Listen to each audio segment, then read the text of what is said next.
Beyond Time, bab 629. Untuk melihat video selengkapnya, sahabat bisa kunjungi playlist yang telah Sabta Novel sediakan. Yuk mari, kita berimajinasi bersama dan masuk ke alur ceritanya.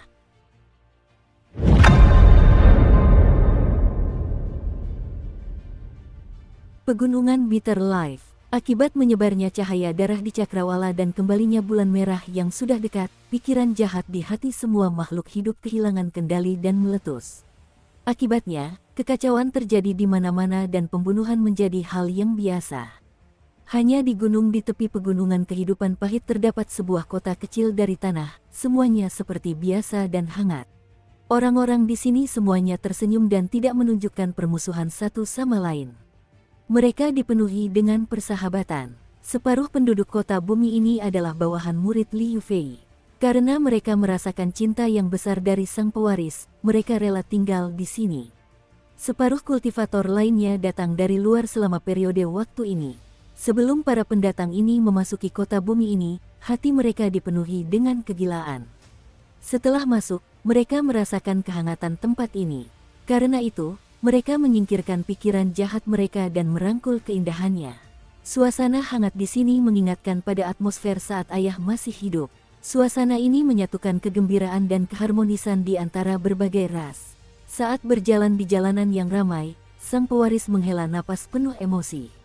Putri Mingmei, yang mengenakan jubah putih, memandang kerumunan di sekitarnya dan mengangguk. Dia tahu bahwa pewaris tahta sangat menyukai tempat ini. Kenangan juga muncul di mata saudari kelima. Kini setelah ia kembali ke dunia manusia setelah bertahun-tahun disegel, meskipun ia hanya datang ke sudut dunia, hal itu tetap membuat hatinya yang dingin merasakan kehangatan. Namun, pada saat itu, pemuda bertubuh tegap di belakang mereka tak kuasa menahan diri untuk berbicara. Saudaraku, kau sebut ini kehangatan. Setiap helai rumput dan pohon di sini dipenuhi dengan kekuatanmu. Bagaimana angin bertiup atau rumput bergoyang bergantung pada suasana hatimu. Ekspresi pewaris itu berubah muram dan dia melirik Old Eight dengan tidak senang. Putri Mingmei menoleh dan tatapannya menjadi dingin. Saudari kelima mengerutkan kening dan ikut melihat. Ditatap oleh ketiga saudara kandungnya, tubuh pemuda bertubuh kekar itu gemetar dan ia secara naluriah menarik napas dalam-dalam. Ekspresi menjilat muncul di wajahnya dan tubuhnya bergoyang saat ia berubah menjadi penampilan seorang lelaki tua.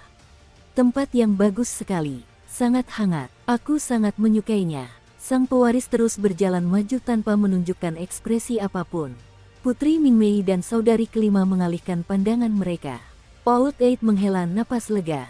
Suking termenung dalam-dalam dan dapat mengetahui status anak-anak tersebut. Putri Mingmei memiliki status tertinggi dan pewarisnya hampir sama. Namun, mereka berdua tunduk pada putri kelima. Adapun putri kedelapan tua ini, Suking mengingat kembali adegan pihak lain dipukuli dengan kesadaran ilahinya. Statusnya mungkin hampir sama dengan Ningyan. Suking mengikuti di belakang putri Mingmei dan putri kelima, semakin mendekat ke tabib. Tak lama kemudian, sosok Wu Jianwu dan leluhur Mogui tercermin dalam penglihatan Suking. Puisi inovatif dari pihak lain juga terdengar di telinganya pada saat itu. 10 langit, 9 bumi, 8 angin, 7 laut, 6 jalan, 5 elemen, dan lainnya, cepat beli. 1, 2, 3, 4, jangan tawar-menawar, ayo beli pilnya. Selama periode waktu di luar apotek kota bumi ini, puisi Wu Jianwu telah mengubah banyak aturan. Kini, puisi itu bahkan telah menjadi pelopor, menggemparkan jalanan panjang dan menarik banyak penduduk untuk datang membeli. Di sampingnya, leluhur Mogui tampak pasrah menerima nasibnya dan merasa bosan. Namun, dia masih memikirkan cara untuk melarikan diri dari sini.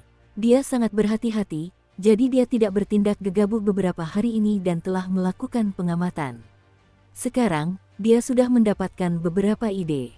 Saat dia menganalisis rencana itu berulang kali dalam pikirannya, tiba-tiba dia mengamati orang-orang di jalan panjang itu dari sudut matanya.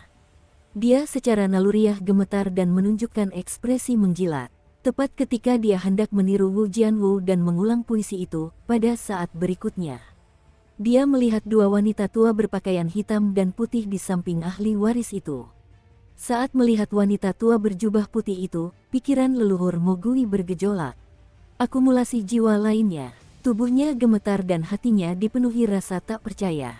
Setelah itu, pandangannya tertuju pada wanita tua berjubah hitam dan pikirannya semakin bergejolak.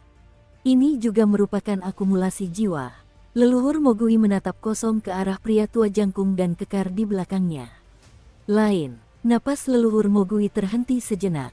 Ia merasa semuanya terlalu tidak nyata, seolah-olah sedang bermimpi, dan ia bahkan berpikir bahwa ia tidak akan berani berfantasi seperti ini bahkan dalam mimpi sekalipun. Semua itu menyebabkan tubuhnya langsung lemas dan dia berlutut dengan bunyi plop. Perasaan patuh yang belum pernah terjadi sebelumnya memenuhi dirinya. Pada saat itu, dia tidak lagi memiliki pikiran untuk melarikan diri. Dia merasa bahwa di wilayah pemujaan bulan ini, kecuali kuil bulan merah mengerahkan seluruh kekuatannya atau Dewi Merah turun, tidak ada yang bisa menyelamatkannya. Wu Jianwu terkejut. Dia mengikuti pandangan leluhur Mogui dan melihat ke jalanan. Setelah melihat Suking dan pewarisnya, dia hendak menyapa mereka. Namun, di saat berikutnya, dia melihat dua wanita tua dan pria tua di belakang mereka. Pemandangan keempat pria dan wanita tua yang berjalan bersama itu membuat Wu Jianwu terkejut. Ia secara naluriah menggosok matanya. Setelah memastikan bahwa ia tidak salah lihat, guntur bergemuruh di benaknya. Tidak mungkin, mungkinkah tiga lagi? Wu Jianwu tercengang. Dia tidak yakin apakah dugaannya benar, tetapi hal ini tidak memengaruhi gelombang dahsyat di dalam pikirannya. Saat dia berdiri di sana dengan linglung, Suking dan yang lainnya berjalan melewatinya. Hal ini berlanjut hingga Old Eight berjalan ke sisinya. Dia meliriknya dan menyeringai. "Nak, puisimu tidak buruk." Ketika kata-kata itu sampai ke telinga Wu Jianwu, kata-kata itu berubah menjadi guntur di benaknya. Tubuhnya lemas dan dia berlutut, menatap kosong ke beberapa sosok yang telah memasuki apotek. Bahkan sampai sekarang, dia masih tidak percaya. Ia tanpa sadar menggigit lidahnya dan bergumam linglung di tengah rasa sakit yang hebat. "Aku benar-benar melihat 4 kultivator pengumpulan jiwa yang masih hidup." Adegan itu terukir dalam-dalam di ingatan Wu Jianwu. Dia merasa bahwa dia tidak akan pernah melupakan adegan ini selama sisa hidupnya. Di dalam toko, begitu Suking masuk, Ling Er hendak berlari menghampirinya dengan gembira. Namun, ia memperhatikan seorang pria dan wanita tua tambahan yang muncul di samping Suking, yang membuatnya berhenti sejenak dengan ekspresi terkejut dan ragu. Gadis kecil dari ras roh kuno ini tidak buruk. Putri Mingmei menatap Ling Er dan tersenyum. Dia mengagumi gaya bertarung para roh kuno dan telah menjalin beberapa persahabatan yang baik dengan ras roh kuno di masa mudanya. Selain itu, dia juga tidak asing dengan Ling Er. Lagi pula, saat Suking menyelamatkannya waktu itu, Ling Er bersama Suking. "Halo, Nenek." Ling Er perlahan berjalan ke sisi Suking, menarik-narik pakaiannya, dan berbicara lembut kepada Putri Mingmei yang berdiri di sampingnya. Putri Mingmei mengangguk sambil tersenyum ramah. Di sisi lain, kakak kelima juga memperhatikan hubungan antara Suking dan Ling Er, sehingga ekspresinya melunak. Kakak kedelapan, mengetahui betapa berharganya Suking di antara saudara-saudaranya, tersenyum bodoh. Pada saat yang sama, burung beo tanpa bulu itu juga terbang dengan cepat dari halaman belakang. Sambil terbang, ia berteriak dan mengeluh. "Kakek, akhirnya kau pulang. Beberapa hari ini, aku..." Sebelum burung beo itu bisa mendekat, ia mengeluarkan suara retakan dan seketika ditangkap oleh sebuah tangan besar di udara. Yang menangkapnya adalah Old Eight. Mata Old Eight berbinar saat dia menatap burung beo itu dan berbicara dengan terkejut. "Saudaraku, bukankah menurutmu garis keturunan makhluk kecil ini tampak familiar? Dia bisa dianggap sebagai keturunan orang itu. Dia dibesarkan oleh bocah nakal di luar sana." Sang pewaris tersenyum. "Apakah itu dipelihara?" Old Eight memasang ekspresi aneh. Dia melirik Wu Jianwu di luar dan memegang burung beo di depannya, mengamatinya dengan cermat. Burung beo itu gemetar, matanya dipenuhi rasa takut, kehilangan kemampuan untuk melawan.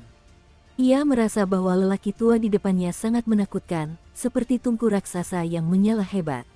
Tampaknya jika tungku itu menyebarkan sedikit saja api, ia akan berubah menjadi abu. Pada saat itu, Ning Yan, yang sedang mengelap lantai, juga gemetar. Sama seperti Wu Jianwu di luar, pikirannya terus bergejolak saat dia menatap kosong ke arah pewaris dan yang lainnya. Semuanya adalah kultivator pengumpulan jiwa. Semuanya datang ke apotek. Li Yufei gemetaran hebat hingga ia berlutut. Namun, dibandingkan dengan mereka, Netherfairy jauh lebih tenang. Begitu melihat Putri Mingmei dan yang lainnya, meskipun ia juga terkejut, ia segera tenang. Lagi pula, tampaknya tidak ada banyak perbedaan antara melayani satu kultivator pengumpul jiwa dan 4 kultivator pengumpul jiwa. Bagaimanapun, itu hanyalah air yang mendidih. Yang paling dia pedulikan tetaplah rasa jijik dan kebencian terhadap kapten itu. Adapun sang kapten, ekspresinya tampak bersemangat. Wajahnya dipenuhi sanjungan saat ia berlari cepat dari ruangan belakang. "Kakek, kau sudah kembali. Aku mendengar burung beo berkicau pagi-pagi sekali, dan saat itu juga, aku menduga kakek, kau mungkin akan pulang hari ini." "Bagus sekali. Halo, nenek-nenek, halo, kakek." Kapten itu mengangguk dan membungkuk, berusaha sebisa mungkin membuat nadanya lebih manis. Namun, hatinya bergetar. Meskipun dia sudah menduga ini, dia tidak menyangka Su King akan membawa 3 orang lagi sekaligus. Astaga, ketika Old Eight mendengar ini, pandangannya beralih dari burung beo itu. Dia melirik kapten dan berbicara kepada pewaris. "Saudaraku, mengapa kau masih membiarkan seorang pendosa suci di sini?" Dan auranya sangat familiar. "Aku ingat bertahun-tahun yang lalu, ketika aku masih memiliki kesadaran, seorang kultivator dengan aura serupa datang ke pintu tempat aku dikurung. Setiap kali aku mengetuk pintu, pihak lain akan mengetuk balik, dengan ekspresi yang sangat kurang ajar." "Apakah itu kamu?" Tatapan si kedelapan tua tampak dalam. Setelah mengatakan itu, dia menatap sang kapten. Sang kapten berkedip dan hendak berbicara ketika suara dingin saudari kelima terdengar. "Bertahun-tahun yang lalu, seseorang menggunakan teknik tarian ritual dewa dan mengirimkan secercah kesadaran ilahi ke tempat aku dikurung. Secercah itu mengajukan permintaan yang tidak masuk akal dan dimakan olehku." Kata-kata mereka membuat Ning Yan tersentak. Wu Jianwu, yang berada di luar apotek, terkejut. Su King juga melirik kapten itu dengan tajam. Jantung sang kapten berdebar kencang. "Erniu, apakah kau yang menyebabkan masalah selama beberapa tahun terakhir?" tanya pewaris itu dengan santai. Sang kapten dengan cepat menggelengkan kepalanya dan berkata dengan hati-hati, "Kakek, lihat betapa patuhnya aku. Ini pasti salah paham." Sang pewaris tersenyum tipis dan tidak membahas masalah ini lebih lanjut. Sebaliknya, ia membawa saudara-saudaranya ke tempat biasanya. Begitu mereka duduk, Perineter membawa teko dan segera datang. Dengan hormat, ia menyeduh 4 cangkir teh. Putri Mingmei mengambil cangkir tehnya dan menyesapnya. Ia memandang sekeliling dan sedikit setuju. "Tempat ini cukup bagus." Tatapan saudari kelima menyapu seluruh ruangan, Ning Yan, dan yang lainnya sambil mengangguk ringan. Menjadi muda itu menyenangkan. Si tua kedelapan menghabiskan tehnya dalam sekali teguk dan menghela napas panjang. "Jika menurutmu itu bagus, maka itu memang bagus." Begitu saja. Sementara semua orang gemetar di apotek, 1 hari berlalu. Keesokan harinya, ketika toko obat kecil itu dibuka, semuanya berjalan normal. Ning Yan menyeka, Perineter merebus air, Wu Jianwu dan leluhur Mogui berteriak, Li Yufei melakukan pekerjaan serabutan, dan sang kapten berjaga. Perbedaannya adalah mereka sangat rajin bekerja hari ini, dan jumlah orang yang minum teh menjadi 4 orang. Namun, sebagian besar waktu, sang ahli waris akan duduk di sana sendirian. Hal ini karena dalam 6 bulan berikutnya, Putri Mingmei lebih memperhatikan Linger. Ia sering mengajak Linger keluar dan setiap kali mereka kembali, Linger akan sangat gembira. Kultivasinya menunjukkan kemajuan yang nyata.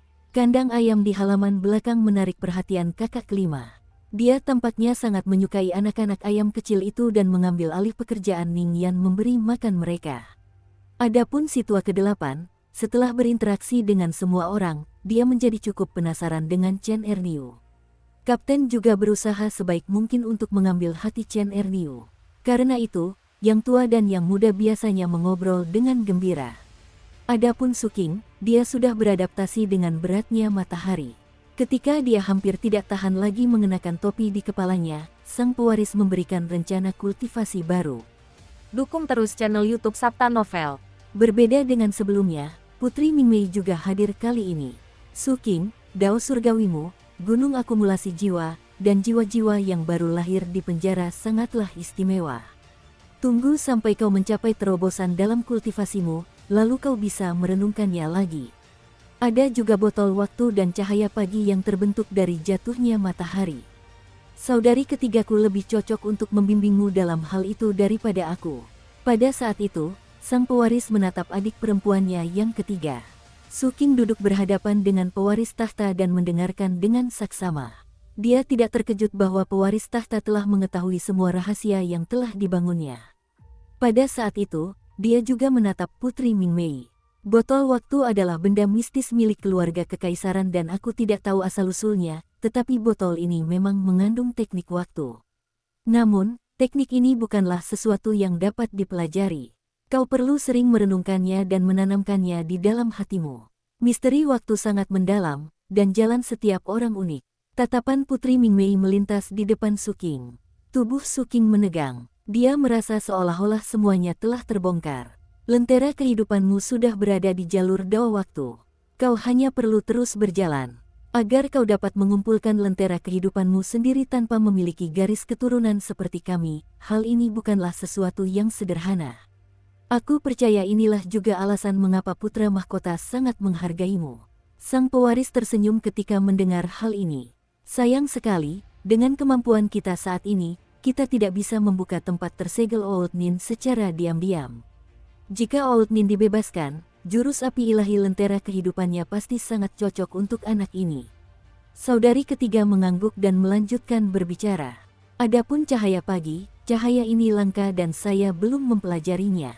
Namun, kala itu, aku melihat seorang pangeran memilikinya di kediaman penguasa kuno. Ketika pangeran itu membuka pancaran cahaya pagi, ia langsung berubah menjadi matahari. Meskipun sulit untuk menampilkan kekuatan penuhnya, ia juga memiliki sebagian kekuatan matahari. Pancarannya sangat besar, menakjubkan, dan tidak ada teknik yang dapat melukainya sedikit pun. Oleh karena itu, anak muda, jangan biarkan pikiranmu membatasimu. Terkadang, kekuatan beberapa kemampuan ilahi ditentukan oleh imajinasimu. Kamu dapat sepenuhnya mengintegrasikan kemampuanmu yang lain untuk menciptakan kombinasi. Putri Mingmei menatap Suking dengan penuh harap. Dia tahu bahwa meskipun beberapa hal mungkin terdengar mudah, memahami dan mengintegrasikannya ke dalam kognisi seseorang adalah tugas yang sangat sulit. Dan hari ini, yang ingin dia lakukan adalah membuat Suking menyadari bahwa cahaya pagi dan gagak emas dapat saling melengkapi, dan kolaborasi ini dapat melepaskan kekuatan yang lebih besar. Ini juga merupakan cara terbaik untuk menggabungkan keduanya, membentuk kartu truf yang ampuh. Namun, dia tidak langsung memberitahunya. Dia ingin memberi Suking waktu untuk berpikir dan mencerna. Setelah dia benar-benar menyadari hal ini, dia mungkin bisa memahaminya sendiri. Pendekatan ini akan memberikan dampak yang lebih mendalam dibandingkan dengan memberikan informasi secara langsung. Ketika Suking mendengar ini, hatinya tergerak. Setiap kata dari Putri Mingmei terngiang di benaknya untuk waktu yang lama. Sebuah perasaan pencerahan muncul dalam pikirannya. Banyak pikiran muncul. Pikiran-pikiran itu terus bertabrakan dan menyatu, melahirkan percikan inspirasi satu demi satu. Lama kemudian, Suking tercerahkan. Pikirannya jernih dan dia tiba-tiba mengangkat kepalanya. Kilatan aneh muncul di matanya dan ekspresinya tampak serius. Terima kasih, senior. Saya mengerti. Tatapan Suking begitu tajam. Begitu dia berbicara, jantung pewaris yang sedang minum teh itu berdebar kencang. Kata-kata itu membuatnya merasa tidak enak. Oleh karena itu, tepat ketika dia hendak berbicara, Putri Mingmei dengan tenang berkata, "Oh, apa yang kamu pahami?" Setelah bertanya, dia mengulurkan tangan untuk mengambil cangkir teh. "Senior, saya mengerti apa yang ingin Anda sampaikan. Anda ingin mengingatkan saya bahwa cahaya tidak harus hanya memiliki satu bentuk." Suking menarik napas dalam-dalam. Pada kenyataannya, bentuknya dapat berubah sesuka hati, jadi transformasi juga merupakan kemampuan cahaya. Terlebih lagi, itu adalah kekuatan yang sangat dahsyat. Telapak tangan Putri Mingmei yang hendak meraih cangkir teh terhenti sejenak. Ekspresi Suking tampak bersemangat saat dia melanjutkan berbicara. Oleh karena itu, karena cahaya pagi dapat menghancurkan berbagai teknik, ia pasti juga mampu berubah menjadi berbagai teknik. Benar sekali. Senior ingin memberitahuku bahwa yang membatasi kekuatan seni ilahiku adalah imajinasiku. Aku telah membatasi diriku sendiri sebelumnya. Sekarang saya mengerti bahwa ada lebih dari satu cara untuk memanfaatkan cahaya pagi. Aku harus menggunakan cahaya pagi untuk mensimulasikan mantra orang lain. Cahaya memiliki kemampuan untuk berubah, jadi pasti akan berhasil. Dan ini adalah cara yang tepat untuk mendapatkan cahaya pagi. Su Qing tiba-tiba berdiri, jantungnya berdebar kencang. Dia menatap Putri Mingmei dan menunggu komentarnya. Sang ahli waris terdiam. Putri Mingmei pun terdiam, seolah sedang berpikir. Beberapa saat kemudian, ia mengambil cangkir teh di samping dan mengangguk. Melihat bahwa ia telah diakui, Su Qing menarik napas dalam-dalam. Ia merasa bahwa Putri Mingmei di hadapannya memang pantas dihormati bahkan oleh pewaris tahta. Kata-kata pihak lain telah mencerahkannya. Su Qing sangat menyukai perasaan ini. Dia menangkupkan tinjunya dan membungkuk kepada Putri Mingmei. Kemudian dia berbalik dan langsung menuju ke ruangan belakang untuk memahami lebih lanjut. Setelah ia pergi, Putri Mingmei meletakkan cangkir teh di telapak tangannya dan menoleh untuk menatap pewaris tahta dengan saksama. Sang pewaris tersenyum getir dan menyampaikan suaranya. Bagaimana kemampuan pemahaman murid setengah saya ini? Bukankah itu luar biasa? Putri Mingmei berbicara dengan tenang. Perhatikan kata-katamu. Dia bukan murid setengah-setengahmu. Jika anak ini bisa menyelesaikan apa yang telah dipahaminya dalam waktu 3 bulan, kamu tidak perlu mengajarinya lagi. Aku akan mengajarinya. Waktu berlalu dan 3 hari pun tiba. Selama 3 hari ini, Su Qing telah tenggelam dalam penelitiannya tentang cahaya pagi. Dia terus menyebarkan cahaya paginya di ruang belakang dan mencoba mengubahnya. Prosesnya tidak berjalan mulus, tetapi Su Qing tidak menyerah. Dia terus berpikir dan bahkan teringat akan slip giok perekam itu. Lempengan giok perekam dapat merekam segalanya. Prinsipnya juga berkaitan dengan cahaya.